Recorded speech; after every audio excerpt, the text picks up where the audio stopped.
నిన్న ఒక రియల్టర్ పై చేయి చేసుకున్నారు ఎంపీ ఈటెల రాజేందర్. ఈ వివాదంపై ఆయన మీడియాతో మాట్లాడుతున్నారు. లైవ్ లో చూద్దాం.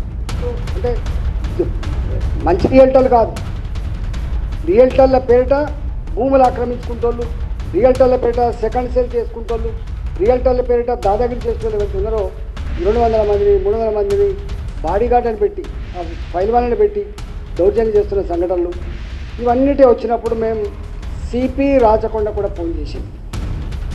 సిపి రాచకొండ గారికి ఎన్నిసార్లు మొరబెట్టుకున్నా కూడా, ఇక మాకు పాత పరిచయం కూడా ఉండే కాబట్టి ఎన్నిసార్లు మొరబెట్టుకున్నా దానికి పరిష్కారం లేదు.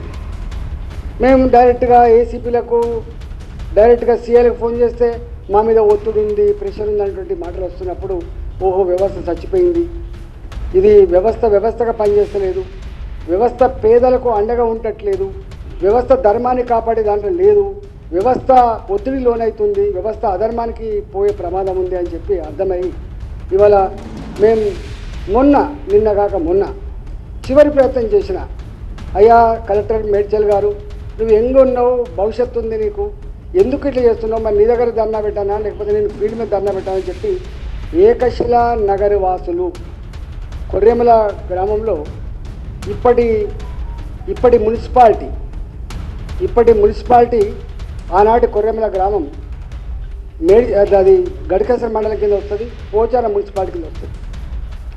అక్కడ 1985లో ఇవ్వాలి కదా నేను కదా అని చెప్పి నేను చెప్తే లేదు సార్ నేను పంపిస్తా అని చెప్పిండు, సిపి గారు పంపిస్తానని చెప్పి ఎవరిని పంపలే. మేము ఎందుకు స్పందించాల్సి వచ్చిందో ఒక 2 నిమిషాలు మీకు ఆ వీడియో చూపిస్తా.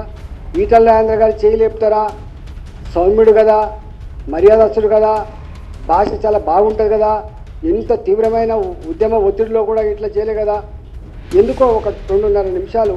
అంటే వాళ్ళు జనరల్గా నిన్న ఆయన ప్రెస్ మీట్ చూసిన మా భూములకు వీళ్ళు వచ్చి మా వాచ్మెన్లో కొట్టింది. వాచ్మెన్ అంటే ఒకడు ఉంటాడు, ఇద్దరు ఉంటాడు, కానీ వాచ్మెన్ 20 మంది 25 మంది మొత్తం గుండాల్లాగా రోజు అక్కడ వాచ్మెన్ తాక్కుంటా బీడి సీసాలతోటి ప్రజలు బెదిరించేటువంటి సాంప్రదాయం ఉండే కదా.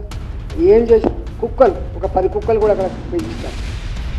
అక్కడ చూస్తే ఎంత భయానకమైన వాతావరణం ఉందంటే 20-25 మంది గుండాలు రోజు నిత్యం తాగుడు, చికెన్ మటన్తో తినుడు, అక్కడ ఉన్న మహిళల్ని అసభ్యంగా తిట్టుడు, బెదిరించుడు, మీరు ఇక్కడ పోకపోతే చంపేస్తామని చెప్పుడు,